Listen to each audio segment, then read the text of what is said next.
And welcome back to Bring Back the Red and Black, the only podcast taking you on one delusional man's journey to become president of the future great football club.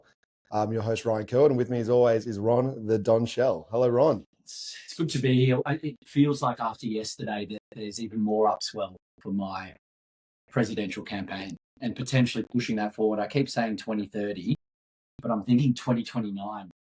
Might have to be brought forward a little bit. Might be brought forward a little bit. I'm going to use quarter four today, not to spoiler, but to actually present the full part of why and who and when and how we're going to get there. Well, you mentioned quarter four, so take our new listeners, which are growing by the week, which is quite exciting. Excited to see hundreds of new listeners literally each week, which is amazing. Quarter one is pretty typical. We go through the game, and unfortunately all of us were at the game and started about 3 or 4 hours before. Quarter two is the preview of this week's game. Yep. Quarter three is usually your chance to shine, off-field strategy, all related to off-field things. And then quarter four has been a mix of things in the past, a bit of nostalgia, some top fives, the Ask the Don. And today will be the president's opening stanza of his campaign. So there you have it. 4 quarters, 10 minutes each. The Oracle's going to get the timer ready and the siren ready. We've got our Sangiovases in hand. Beautiful. And I think we just go right into the 93-point loss. All right. That happened at the MCG. Julie, blow that siren. So, yes, 93, the biggest loss of the season. We were there. Did we see a blade of grass? No. We said in the last podcast that we were going to be finishing the end of a beer, which has happened. That happened. And then if they kick quick goals, then we were just going to stay. Where did it all go wrong? Because the first quarter wasn't that bad. I thought we were playing. I was really happy with how we were playing in the first quarter. Like the majority of that term. Well, if we converted, and we'll get to that in a minute, like we would have, I could see us winning that quarter. Like we were well on top, or we took them down to our level at least. Yeah. And then.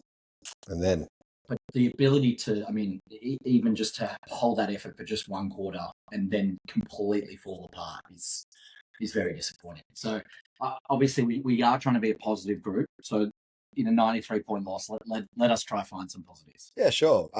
Look, the easiest one for mine, Cowboy Caddy. Yeah. He's everything. He was brilliant. He's everything. That mark he took.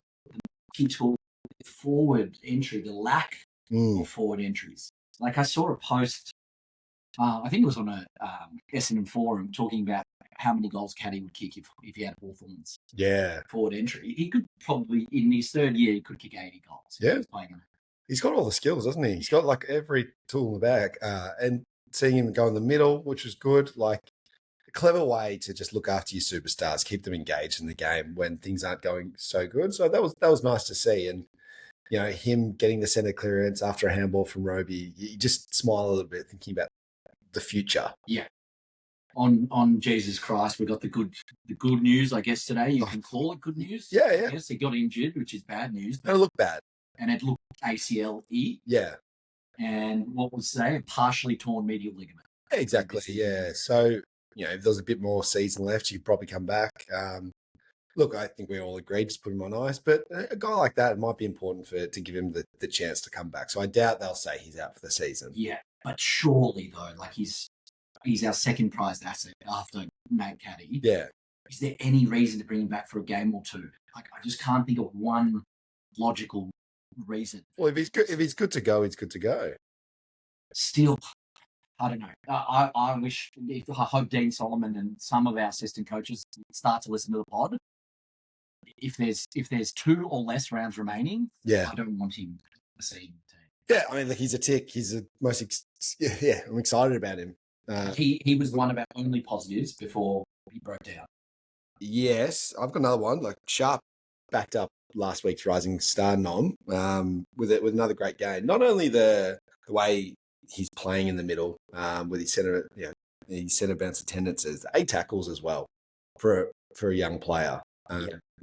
No, I thought he was. Look, in the end of the day, everyone fell down around him. Yeah. So he started in the same manner that he finished last week, and I like that he brought up the tackles. I've been thinking about simplifying, and I think we spoke about this 3 or 4 weeks ago, the concept of give these players one task. I still don't think we're actually doing that. But it could be as simple as like the whole team mentality while you're going through this build is around tackles.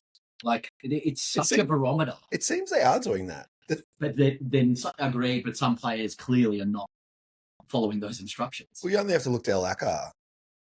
Yeah, which was amazing. Going to the reserves, getting those 8 tackles, backed it up with another 7 tackles this weekend. Yeah. Yeah, like we know he kick goals, and he's always like coming in. This was the downside of him, that his defensive pressure wasn't there. He's every bit of looking like a very dangerous defensive forward. Agreed, and I was really happy to see that. But outside of him and Sharp and Merritt laid a bunch of tackles, which again, come to expect. Yeah. The drop off, I went through all of our tackles. There's some clear ones, and we'll talk about Kako. I think it's completely unacceptable that you have a small forward that gets 0 tackles. Yeah, we can go to the negatives, because the only other positive I had is the VFL had another win for the trot. Yeah, very exciting. Another positive for me is one of the VFL photos was Guelphy, Parrish, Elijah, like Perkins, and hopefully that is just a repeat photo each week, because none of them deserve to come back into the team, but they deserve to be playing and winning VFL footy. Yeah, hey, like play your way back into the team. Yeah, that should be like start preseason next year. Everyone, I don't care what numbers on your back. I don't care what you got drafted. I don't care what you're getting paid. Yeah, you're all starting in the VFL. Figuratively. Yeah. Earn your spot. Earn your spot to be the best 22.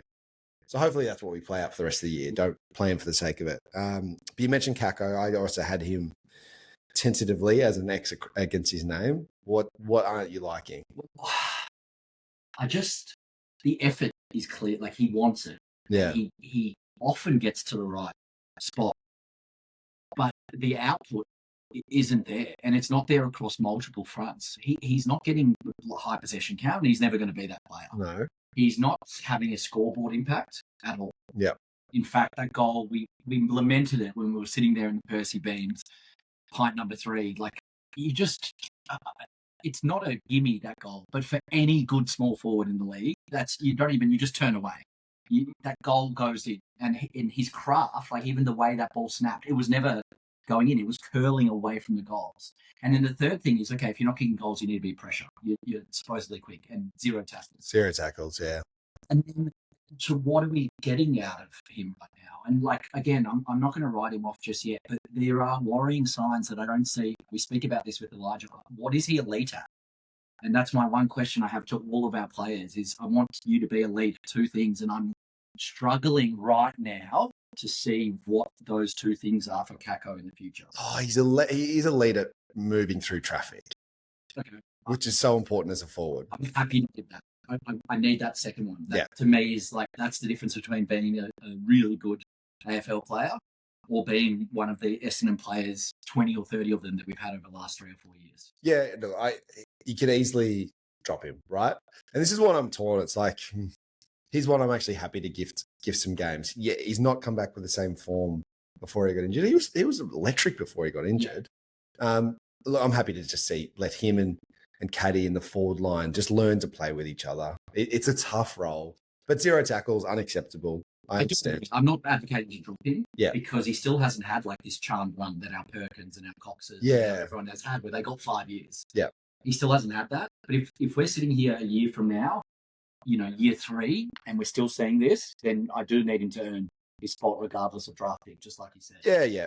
I'm such a big fan. So yeah, I really hope you're wrong on that one. Well, you're not saying he's bad. I'm just saying. I said this before. I'm not 100% sold on him being in that 12 players that you listed last week. Yeah, exactly. Well, you can be 100% sold on someone, and then they can break your heart. And that's my next ex. He was my favorite player for such a long time. And it's bizarre for a grown man to have a favorite player. I'm aware of that. Ridley, I feel bad for him. It breaks your heart, and that's when the game turned again. I don't know if the team felt it, or Gunston just got on one because Ridley was no longer on him. But yeah, Ridley getting injured again, maybe a week, maybe 2 weeks. Him having a press conference today saying, I don't know if I'll be at Essendon next year. Queensland clubs no longer want him or can get him. So Brisbane can't afford him. Gold Coast interviewed him, don't want him. Now they're pushing just to get out of Essendon, just for a fresh start. He will go to anywhere in Victoria. That's where he's at. Yeah, look, it's disappointing on so many levels. I've always loved Ridley, but I think I've been pretty steadfast over the last year, and I think it's finally been proven that it's irrelevant how good your best games are if you can't get on the park. Yeah. And if you're not playing more than 12 games in a year, to me, you're not getting on the park. What hurts us here now is that we potentially a year ago could have got a pretty decent trade. Yeah. And now, as you've said, it's sort of get out at all costs, and we'll probably honour it because we don't want to go through another situation maybe like we did with Zach. And what are we going to get now? Third round? Like, is it what, or just a very fringe player? Like, yeah, that's one way to look at it. But there's also maybe you only get a second round pick, right? Yeah. Or a fringe player in return, like you said. But you're also asking them to take all his money. Yeah. So if we're smart, we can theoretically replace him with that same money. He'd be our top 3 highest paid players. Yeah. Yeah. Sam, all right, 3 more bads, quick fire for me. Blackiston was horrific. Mackay was horrific. Yeah. And Nick Cox was one level below horrific. Yeah, look, it's really easy to sit here and say, oh, X player was bad. I understand that, but like, what about them was bad? Like, yeah, that's a fair. Okay, Mackay looked like he's not an AFL player anymore. He has no confidence. Yeah, and he looks slow. He did look slow. Yeah. Blackiston is being played in a position where he has no craft. It's like asking me to go be a surgeon tomorrow. Can you go and do open heart surgery down at the Monash, heart clinic? No, I can't. I haven't been taught. He hasn't been taught how to ruck. Stop putting him in the ruck. He's a fringe player. That's 2. And then the third one, Nick Cox. He just doesn't. Some players go from VFL to AFL, and the jump is too big. I don't know why he had the potential 5 years ago, but every time he comes in the AFL, he looks lost. And it's very hard to go from looking lost to not. What happens is you see patches of players doing things where they belong. And Kako's one where I'm critical of him, but I've seen things where they belong. I don't see that Nick Cox belongs whenever he comes into the AFL team. So those 3, to be honest, if I was making the decision today, and there's a siren, I'm not necessarily delisting them, but they're not in my best 22. They can be deep reserves for the Essendon Football Club. Yeah, that makes sense. Look, and I can't disagree with Cox, and this is siren's gone, so it's after the siren, but I had goal kicking, so I also wanted to target Durham and Kako there. Just got to nail those goals, especially Durham. That's leadership. That's the difference between him becoming a captain. Yeah. And the last one I had, centre clearances, 16-7, unacceptable. Yeah, there's no reason they should be a better centre clearance team. But we've been okay recently in the clearances. Well, it's what Solomon says. That's where inside-out team. Yeah. So if that's literally the first thing that you're focusing on, and your centre clearances, and you get more than doubled. Yeah. Well, how do you possibly hang your hat? Yeah. If there's nothing to hang it on. Tough day at the office. All right, quarter 2. Who have we got, and what are the forced outs? Yeah, we got some forced outs. Roby, as we talked about, and Ridley are out. And Blackiston. I've got there's the next out. Not injured, just we're playing Adelaide. Yeah. Blackiston. Yeah. Sorry, jumping out a little bit. Adelaide 4:40 graveyard shift at Marvel Stadium. It's tough to watch. Are you going? The fact that we got to GWS and then we got the reward, but then I genuinely believe that lightning doesn't strike twice. I feel like we used all of our cards there. I can't wait for predictions. Can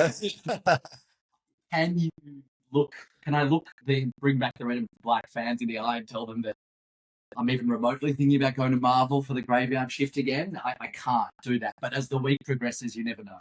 Well, especially without Roby. Yeah. Yeah, they were reporting 14,000 at that game. We know that was 11, so they're lying. Are we going to be less than that next Sunday? Yeah. What's the benefit now? Like, if you're realistic, we're not going to win. Because 8,000 people were there to watch Roby. He won't be playing. Yeah, correct. So it's tough. Maybe is there a lot of Adelaide fans? No, not well. There'd be more than GWS fans, so maybe that gets us back up to 14,000. But Well, I'm going with 2 Adelaide friends. So you've got Essendon, you've got Roby, and you've got Ridley out. Do you have any other fans? no, and I'm just reluctant to make too many changes. As much as you'd like to. Also, I am, again, we'll get to performance culture in a second, even though I don't think Cox and others are up for it. You might as well give them at least 2 games in a row after a good VFL performance. Well, yeah, Bojo, you can turn your mic on. Oracle, sorry. You were watching the VFL game where Cox kicked his 7. Where was he playing? He was playing as a key forward. Deep? But this is the thing. He was a different person. He was clunking everything. He was kicking goals. He looked like Buddy Franklin. But then yesterday, he gets, as Don was saying earlier, gets promoted to the AFL. Has a 50-metre penalty. Has a step shot 25 metres out, and he just kicked the point. But they didn't play him in the same position as he was playing in the VFL. So if someone gets in form, he wasn't playing that deep forward target role, where Caddy looks great up the ground, it just made sense to me that he gets a chance at the top level to play that. Or, he's taking out Barras or Battle. And maybe that's a role he played, because I don't recall Barras getting heaps of it. Down. Yeah. The issue is it's a half a step up, the pace of the game from AFL to AFL. And some players just lose it when there's that half a bit more pressure. You get half a second less. It might not seem like a lot, but it's half a second less to make a decision.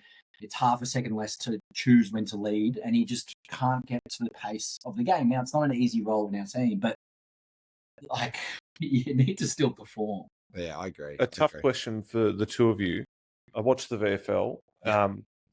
Someone who was ridiculously in form, played their role, their designated role. If it starts with G, don't finish the sentence. He kicked goals. He was selfless. He ran defensively, tackled well. And that's Jade Gresham. Do you bring him into the side? How many weeks has he done it in the VFL? Was this... Because we haven't really been... This was a particular standout game for him. Yeah. I think what we would love to do, and what I would have loved to see, and hindsight's easy, but we did speak about this, is Cox go and do it again. Gresham, go and do it again before you come in. They've got to buy. So look, potentially it's a standard that was the standard you walk past is the standards you accept, right? So Kako 0 tackles. You've got an informed player in the same role. Maybe let's hold ourselves accountable. So maybe Kako have a week off, and he's coming back from injury anyway. So, example, I know it was disciplinary or attitude, but they keep bringing up Josh Rochelle getting dropped a couple of years ago. He's again, he was there. Kako. Yeah, I think runs on the board now, but no problem dropping for a reason. That one was attitude. This one is you're not doing your forward craft, whether you're injured or whether it's a mentality thing. You're in our long-term team. Don't worry about that. Okay, all right. Well, to us, just like your less heralded friend, Husk did. Yeah. Yeah, and Husk gets to say, all right, you're talking into it. Roby, Ridley, Blacks, and Kako out in Gresham. Think of it. And see, this is how low we are as a football club. Can you imagine speaking to me at the start of the year and I'm being okay with bringing Gresham back in after I've done everything in my power to get him out? Yeah, exactly. And he'll hit his trigger and we got him for another year. Langford's back from suspension, even though he probably didn't earn another game, but you need that leadership in. We're a young team. I'm bringing in Vigo or Brian. Vigo played really well. Yep, he played well. I'm getting the nod from the Oracle there. But Brian played. It was the Nick Bryan game. Yeah, the A and B. Yeah. So Brian, you get first dibs, but Vigo. Why not? Yeah. And the other one, and this is, I don't know, it's because I don't exactly know which role I'm putting him in when he comes in. I'd love to see him back in the team, and that's my boy Zach Johnson. Yeah, half-back flank. 28 touches yesterday, but used it beautifully. Every time he got, he's a very good kick. Get him in. Get him in, yeah. Which could be clogged at that half back because we've got Artemis, you've got put Roberts. Put Farah forward. Let's have Johnson play it. See Farah again. Back it up. You were pretty decent when you rolled down forward, but go do it again. Well, I guess with Roby out, there's some midfield minutes as well. There is. He was decent yesterday. Yeah. But 0 tackles. Farrell in the middle or Roberts? I think I still leave Roberts. We just absolutely still need him down there. I think he stays down there, but I'm not opposed to trying a few of these things, but I want Solly to continue if he is pushing this, like how important it is that if we're losing, we have to be winning the tackle count, or we need to be getting above our averages in tackles, because even Durham, I think, got 3 tackles. Like it needs, like Durham had 7. Oh, Durham, one of our midfielders had 3. I was looking at it. Setterfield had 7, and which is no surprise. Was he tagging? I don't really know what he was doing, because all their players got 30 possessions. Yeah, well, whoever's on. Every single. No, we're looking forward here. Yeah, and I just don't think he's good in his role back in the back line, so I don't mind McGrath. Yeah, okay, yep. There we go. Yeah, there we go. How can we beat them? What's your prediction? Without Roby, I think it's a 10-goal loss. I think Adelaide beats up on teams like this, and they lose games to good teams. Yeah. How do we beat them? I think their midfield is susceptible. So if we had Roby and others, like maybe we could have a GWS style renaissance. But we just don't have, like, what backman are you confident is going to be on their forward line? Like Hillthorpe hasn't had one breakout game this year. He's a chance to kick 7. Yeah, and there's a sign. This is why you recruited Mackay. So how sad is that? Well, it's an important week for him. Well, okay, point blank then, because you rightfully so called me out for just saying horrific without a reason. If Mackay gets absolutely smashed today, does he have a role in our team next year? No, he has a lot to work on in the preseason. Okay. Yeah. Look, we can stop them. Like we've got Reid, we've got Mackay down, like theoretically in form down back. You can stop them because then Fogarty's out. So it's the two big forwards. Yeah. Where I'm worried is they'll smash us in the ruck. So if we don't have Brian back, because they sort of play that two ruck combo. So Ride and Brian or Vigo. Yeah. But we can beat him in the middle, especially if Zach Merritt is playing well. He'd be running around as one of the best mids there. Yeah, agreed. Look, I think that the issue we're going to have is that we got GWS after a few wins and they were a bit talking about. Adelaide just had a pretty awful loss for their top 6 chances. It smells like a 60 to 80 pointer. Yeah. So prediction, Adelaide 60 points? 60 to 80. I think 11 goals is the right amount for this one. I'm not going to say yes. Adelaide by 40. By 40, okay. Yeah. Hopefully. We play Marvel pretty well. Hopefully. All right. 4-3. What have you been cooking for us? What have I been cooking? So last week, what did we do? Last week was the 12 players. It was. Yes, the 12 that you believe are locked into our next hopeful premiership side. Yes, which left a lot of gaps. Yeah. So look, there'll be different points in the year where there's enough rumours that we need to start assessing how they'd actually fit in our team. I've got 1, 2. Yeah, I've sort of got 10 players that are getting rumoured to be coming to Essendon, or we're interested in. We're interested in everyone because we've got money and we have no talent. I just want to talk about those players and how they'd fit into our team and whether we're getting desperate, because players will pop up in the off-season. Like this time last year, we had no idea Fiorini would be coming to us. Yeah, I forget every day that's on our list. There's not a moment that I forget. Apparently, one of our better-looking players was the feedback we got yesterday. Yeah, we surveyed a few neutral fans, and they were up Fiorini to add him to your Perkins, your Durhams, your Caldwells, your Archimays, your the Robies in terms of good-looking. But I just don't even remember how he plays. Yeah, I don't know what he does. Yeah. Either. Okay. That's I'm rattled. That shocks me. Yeah. I'll have to. So I'm in a. And this is something I'd want from our fans. I'd love to know what everyone's like Essendon group chats are called. So like our one that we're in is Sullivan Roby Fan Club. Yeah. I'm in another one, which I love. It's called the Bondi Bombers. The Bondi Bombers. Yeah. It's me and a couple of Bondi Bombers. So I'll throw it to them. They're great at this. Okay, great. Yeah. What was the Sullivan Roby Fan Club before? Like, what was the previous name? The first name? No, the last name. Was it the Isaac Kako? Yeah, it was Isaac Kako Fan Club. Yeah. I think you changed the name mostly. I think I changed it Roby draft night. The Yeah. second I heard S Grill, it Yeah. was Sullivan Roby. It started as the Leroy Jenner fan club. Yeah. So And it held that name for decades, it felt like. yeah. Great fan club. Great. Yeah. So The goals were at least Leroy Jenner. Maybe he sits with Kako for a bit. all right. Oracle, that's one for you this week. I want to collect from our fans all their names. We'll read out our favourite 5. Anyway, bit of a waffle there. Okay, first couple we're going to talk about, and they're tied to trades. Yep. So Merritt was. Yep. I think we went and sang the song with Hawthorn after, which I thought was bizarre. So we're going to trade him. Now that Hawthorn are getting King, get richer, and they're paying Lewis and they're paying everyone, they're going to have to trade someone who's on a decent contract. So we actually are more likely to get a player back this time, which is ridiculous that they were going to give us Husway. Yeah. What a joke. So two I think we're tied to loosely. These are the top 3 are the loosest ones, but Harry Deer or Scrimshaw. So either of those. So they get Merritt, we get those guys in a pick. Any interest in? Kalsha deal? Oh, Harry Deer's his brother. Yeah, Kalsha. Yeah. Played 2 games for Adelaide. I've got more. I actually rate Scrimshaw as like someone who does his role and does it really, really well. Yeah. That's all, is he? Or we'll look it up. Yeah, Scrimshaw. So Scrimshaw, I've got more interest. I think Deer is more potential than he is output for now. And I feel like he's the exact type of player that could just get lost in our team. Like, as in, he needs to be around other good players, while Scrimshaw, I don't feel like does. And maybe fits more of that mold of, hey, guys, watch someone just do their job.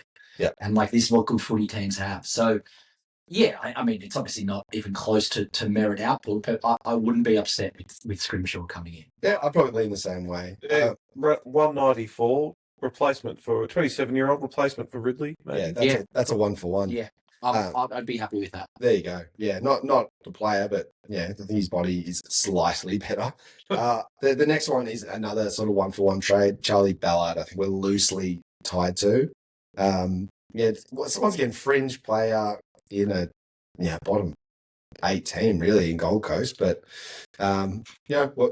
is there a role for him? Is that something? Because we have to give something up for him. Yeah, Can we get him back in the Ridley trade? I don't think he feels that he does too much for us, Ballard. Yeah, okay. I would pass on that. Pass on that? Beautiful. The other one is, we've been looking at him in the VFL. We've had a few of our scouts down looking at him, is Sam Marshall, premiership player for Brisbane. Yeah. Young midfielder. Once again, Brisbane are interested in Ridley. Could you get a pick and a Sam Marshall who played in their premiership team, has only played in less than 8 games this year. How's he been in the VFL this year? Brisbane. Yeah, look, I haven't been watching the Brisbane VFL too closely. But like doing okay from all accounts? He's worked his way back into the senior side and found his way out. And, they're the top 3, if not the best midfield in the AFL. So yeah. And I think they pretty much have everyone to choose from now. Having watched them today. So I'd be interested in that, obviously without giving up too much. Well, we're just getting back with Ridley in a pick. Okay, yeah, I would be interested. I still don't think we have great midfield depth. And we keep talking about throwing other players in the midfield, but I would love that to be a luxury rather than needing them to play there. Yeah. So I don't hate that. Again, it's nothing. I'm not waking up tomorrow morning and thinking about it with excitement. Yeah, and none of these you are. Yeah. It's just sort of... One of them I am, I think. Okay. You're looking at my notepad. Well, yeah. Sorry. I should have more respect. So the next one is a done deal. He's coming. So this is locked in. Are you kidding? No. Okay. I've got the inside word here. Jack Bowes is an Essendon player as of next year. What role you've asked? I'm asking you the question now. What role does he play in our team? Mid forward. Yeah. So sort of can play back. Essentially, what we wanted Archie Perkins to play. Yeah, kind of. Pretty much. Yeah. Well, you can't go worse than what Perkins produces. So it's not again. The Oracles is exasperated. If anything, I'm waking up less excited knowing that we've added these players because I'm like, this isn't the missing piece. But unlike Ballard, I'd probably take Bowes. It's already locked in. So welcome to the team. He's done. These ones, yeah. Yeah. Look, you're losing a Merritt. You're just getting a Bowes in who can He's coming from a good program. Yeah. Hopefully he can rub off. I mean, this is what we wanted to see with Fiorini, and Exactly. It's like, but we still haven't had one proof point that come from a decent program and do okay. But let's see. Yeah. Well, he's in. And the other one that I think it's more of a Reddit theory, but I know he's he's best friends with two Essendon players. So the merit to Geelong thing is starting to gain a bit of momentum, getting Tanner Bruin back. Love Bruin. I think he's a really good player. I think he's best mates with Caldwell and Durham. Well, they're mates. Yeah. Yeah, I think he's the type of player where he is the fourth best midfielder, so he has to play that role, but he still gets 25 a game in Geelong. And I think he's suited to the morning game. He's quick and he's a good decision maker. So, yeah, that one I would be very happy with, but I think it's a long shot. Yeah, well, I'd be stoked with that. You get him in a pick. Yeah, amazing. That's exciting. This for me is, I could double underline this. Artie Jones. This is the most important one for us to get right. That's who I'd be throwing silly money at. I agree. I thought I mean, he hasn't done actually that much. He's only played against us. Yeah, he played a handful of games, but again, modern prototype. Yeah. And that's what we need to start being better at, is finding these guys that are actually suited to quick movement and can also create their own. He can create something out of nothing. Yeah, can hurt you in the air, can hurt you on the ground. Yeah, and imagine him being around Caddy. Yeah. Like, I think that's quite exciting. Why players like that are so important is because do you play a small defender on them, or do you play a tall defender on them? Because he takes the ball. The other thing I love, he takes the ball at the highest point. Yeah. So he plays tall. Yes. Yeah, I think that's going to be a money thing. And it'd be awesome to see more Indigenous players at Essendon. Like, agreed. Michael Long was like my favourite player growing up. Yeah. Leroy Jenner, obviously, we're big fans of. So that'd be good. McNeil as well from Bulldogs. Any interest there? Nah. Sort of in the Ballard. Like, meh, fine. He's okay. Yeah, but like, is he their best 22? Maybe these are the questions I should be asking. He is, unfortunately, but the issue is like, what we need is actually more of those, as we've been talking about in previous pods, more of those senior leader types, if they're not going to be difference makers for mine. Yeah. So I would rather have a Luke Hodge type play. Like, I'd rather have someone who has a year or two left. I'm not saying you just have to get one of these players. No, I agree, but I'm saying if it was Lockie McNeil or, Toby Green, like, I'm choosing Toby Green, and that's probably hard to compare. Like, Toby Green's a champion of the game, but anyone who has that, just has been in the system for 10, 15 years, I'm choosing them over someone of the caliber of McNeil, because I think they can be more leadership on the field, which we lack. Okay, here's where I differ. I just want a player to come in and just absolutely play his role. So Neil Bullen is a perfect example. Yeah. Like, was great at doing it at Melbourne. He's been great at doing it at Adelaide. I want that type of recruit. Like, he's a siren. Geez, I've got a few more to get through. So I'll do quick fire? Yeah, do some quick fire. So, yeah, McNeil, I just want him coming in as like the Guelphy. I want Guelphy out because he's lost a step, and McNeil in, even though he's... Yeah, the girls loved Guelphy as well. He was second to Fury. You somehow still exists. So these are more interesting. Tom Sparrow? Love. That's the one I'm most interested in. 26-year-old, have to pay him $1 million a bit. I don't care. He's really good. He's really good? He's had one good season. That's one more than half of our list. That's it. Like, there's your answer. It's one more than half of our list. So if we bring in Artie Jones and Sparrow in the off season, I'm really happy with it. Yeah, okay. And they're also they fill two more roles on your starting. Yeah, exactly. We go from 12 to 14, theoretically. Alex Davies from Gold Coast. In that meh bucket for mine is okay. It's him or Setterfield, right? Yeah. And I don't actually. I think Setterfield's a great depth player. Yeah, I agree. Yeah. Lockie Neal? Yes. Although, yes, is just the answer. Like, just anyone who's been a two-time Brownlow, is it 2 or 3? Two-time Brownlow winner, played in multiple premierships, just a bit of gravitas in our team. Like, we still lack that in certain aspects outside of... Like, I do think it matters. Even if he's not part of the next premiership team, I think he helps a lot of those players get into much better habits on field. Not off field, I should say. Well, it depends. There are, Whatever's going to motivate you. Keep getting served Tess Crossley on my Instagram as a suggested follow, and I keep not doing it, but one day. Well, a lot of the boys follow it. So, yeah, Lockie Neal's a yes you. The last two, these are both last off-season rumours. Sean Darcy.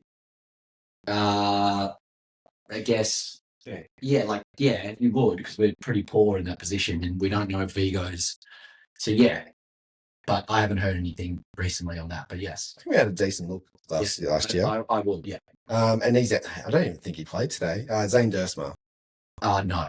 No. From what I hear, he's already an Essendon molded player. He's got no heart, no commitment. Perfect. And so, like, we don't need to bring those players in. We've got a whole clown car of them. Yeah. Okay, very good. Well, that's quarter 3. Okay. So we're getting Jack Bowes and McNeil. Perfect. Yeah. I like it. Look, I'm thinking about Artie Jones. Yeah. Arthur Jones. Arthur Jones. I'm thinking about him in our forward line, and I can actually wake up a bit more excited if that happened. Yeah. I don't think we get Sparrow. I don't think we get Sparrow either, but I'd be happy to. Yeah. And I also, anyway, I want to take him out of that Melbourne team. Quarter 4. The Oracle's going to make sure we stick to time here. Maybe we get it to 8 minutes instead of 10. Because we are big on routine here and bring back the red and black. But I wanted to finally, we're 14 episodes in.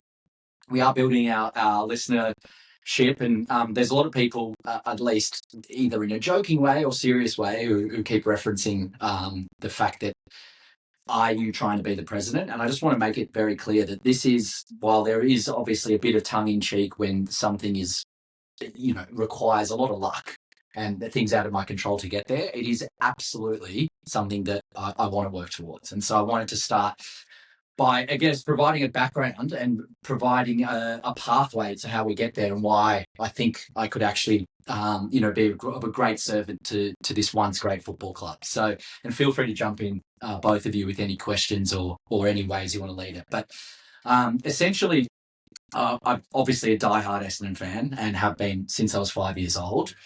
But more importantly, I am very passionate as well about business, and I've been in 2 startups, and the second one being the National Pickleball League, which I'm now in right now, 3.5 years in, and have essentially seen and grown things from the ground up, and just have an incredible passion for trying to understand high-performing organisations and what is the difference between this organisation, that organisation, this set of players, that set of players, and have obsessed over that over the last 10 to 15 years of my professional career. And from the outside looking in, and it's very easy, and I appreciate that, I look at what Essendon has done for 10 to 15 years, and I just think there's just been so many wrong decisions where they've gone against the grain of what successful clubs are doing. And I pointed Geelong, Hawthorn and Sydney, and Collingwood probably as the 4 barometers for me of just sustained success. And so when I look at the presidential role, it's the only volunteer or high-profile volunteer role. There's plenty of great volunteers, and shout out to all of them, including those in the cheer squad who do the banner, which is thankless work. But in terms of high-paid, high-impact, high visibility, it's probably the most famous of the volunteer roles. And so what excites me... Most scrutinised. And what excites me about that is that, therefore, it's done, and it should be done out of largely passion. Now, there is obviously other reasons people might want to do it, to be more famous, to have more connections and all that, but you're not getting paid. You're getting benefits, you're getting free out. I'm sure there's a lot of benefits, but you're not getting paid. And from all accounts, you're doing a serious 40-hour-a-week job. So what do you get out of it? Why do you want to do it? Because I believe outside of the head coach, this is the number one position that can impact the long-term success of an organisation, especially because it's done from a position of not earning a salary. The CEO is a salaried position. And so for me, it's just such a passionate thing. I've always been so paid. It combines 2 of my greatest passions, Essendon Football Club and seeing high performance and success. And so if I can combine those 2 things and then bring joy, hopefully, to hundreds of thousands of Essendon fans and take us into our next Richmond era. I keep referring to it because when Brendan Gale came on, I think it was 2015, something like that, they were more of a laughingstock almost than we are now. You forget because we're so deep in it. Yeah. But Richmond hadn't won a flag for 40 years and they were perpetually... Ninth, yeah. Perpetually ninth. We finished ninth again. Yeah, and it was a laughing stock. He came in and he prepared this dossier and said, we're going to win 3 premierships in 5 years. We're going to create a dynasty. Caroline Wilson, who I genuinely have a passionate hatred for, lambasted him on television like she likes to do. She never has anything positive to say. And who's laughing now? Now Richmond is going through a pretty lean period, but none of their fans care. No, because they had the success. And they're well fed. They're well fed for the next 10 years, honestly. And because all of those fans got it. The 40-year-olds, the 30-year-olds, the 20-year-olds, because it was a sustained 5, 6, 7-year period with 3 flags. So I think we can do the same. And I think it requires potentially people like myself who might not fit the usual mold, maybe a former player or things like that, but has a unique subset of skills and definitely the passion. Essendon through and through. And so what I want to bring is actually quite simple. I don't want to bring a revolutionary style and take things from the US and Europe and all of these crazy things. I actually just want to go back to the most basic form of a company where every single person, regardless of whether they're on field or off field, is actually working towards the same goal. And that only goal should be a premiership. The financial success, whether our employees are happy, all of that stuff is great, but it should be the secondary aim. The top aim of the organisation, I should be able to look every single employee, including our players, in the eye and go, what are you doing that is helping us achieve our goal of a premiership? You're right. Like, I don't think Essendon published the annual report, but I imagine there'd be like 5 goals in there. It's like, be the biggest, like the computer game team that esports, AFLW we focused on. Great. But they have to be second. So what I'm hearing is your like organisational key objective would be premiership. That's it. And I guarantee you that's not 17. That's not one thing. That's it. That's pretty easy to remember. It's like if I'm an employee doing any part, like anything in the club, I'm thinking to myself, oh, is this helping the club win the next premiership? It's like if I'm cleaning the boots. Yeah, it is. It is. But here's the problem of like everyone, like, you know, if there are Essendon back office people saying they go, of course we're trying to win a premiership. That's bullshit. Like where the players, you know, say, of course they're trying, of course this, of course in theory, everything's in theory. The reality of the situation is that if you don't actually make that the clear goal, then everyone just does their role as what they think their role should be. It sounds simple, but it's often, it's simplicity is the highest form of sophistication, right? It's often the smartest thing you can do.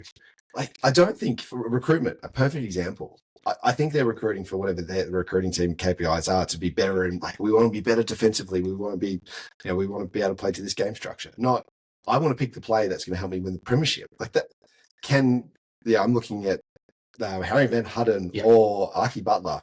Which one of those players is going to help me win the premiership? Yeah. That should be the decision. Yeah, agreed. And then people will turn around and go, well, we can't just deprioritize AFLW and this. And I go, here's the reason why you can, for a short period of time, not deprioritize, but put less resources in. Winning covers everything. It suddenly, every single part of your organization improves overnight when the core objective, your core AFL team, is winning. Suddenly, everyone cares more. There's more money coming in. There's more people that want to work for your organization.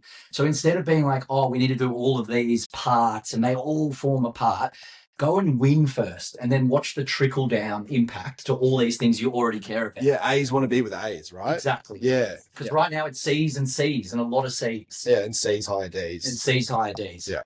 So that's part one of the pitch.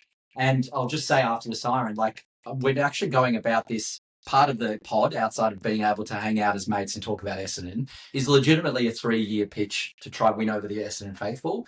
There's then the aspect of I need to get closer to a lot of the power brokers, because you need to be voted by the board, essentially, and the members vote you onto the board. And then you need to have some sort of profile in business success. So transparently, all of those things are things that are going to be worked on in a proper project plan over the next 3 or 4 years. And again, this is not a coup. I want Andrew Welsh to be successful and look me in the eye and go, I gave 4 or 5 good years. This is your turn now. I'm going to go and do something else. I'm really proud of what I did at the Essendon Footy Club. Great. Love to hear it. And thank you for everyone for listening to the pod. Thanks to everyone that came up to us at the game. Yeah, it's great. Incredible. It's great to meet the fans. We do appreciate it. Like and subscribe. Share it with your friends. Follow us on the socials. We want to hear from you. Big project for our fans this week to send us through your group chat names. We'll read out the best ones next week. Wait. Can't beat the Bombers, but shout out to the Bombers. And thanks to the Oracle as well. We just wouldn't be able to do it without him. All right. Cheers.